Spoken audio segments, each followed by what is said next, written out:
ng mga kagalian na dapat taglayin ng isang pamilyang Pilipino.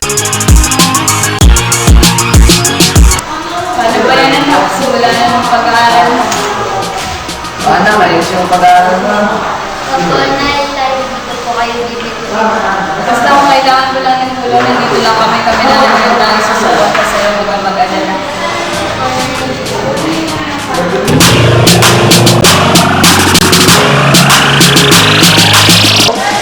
Lord, salamat po sa aralin mo namin. Salamat po sa Panginoon.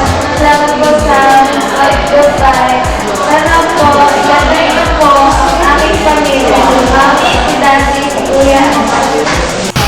At hindi mawawala sa isang pamilya ang pagkakaroon ng isang mabuting pagpapasya. Uy, may kaaway ka na naman. Oo eh. Makipagbati ka na kaya. Ayoko nga, hindi naman kayo ako nagsimula. Ano ka ba? Makipagbati ka na. Mali ko ba, pag ba lumapit ako, palatawarin nila ako? Oo naman. Nagtawa kaya sila. Ang Diyos nga nagpapatawad tayo pa kaya. Eh, parang yung sa last year. Sana nga. Oo naman. Maraming salamat po sa inyong panonood. At sana po lagi niyo tatandaan ang mga katangian na dapat taglayin ng isang pamilya. Pagkakaroon ng pananampalataya, pagbibigay ng edukasyon, at pagkakaroon ng isang mabuting pagpapasya.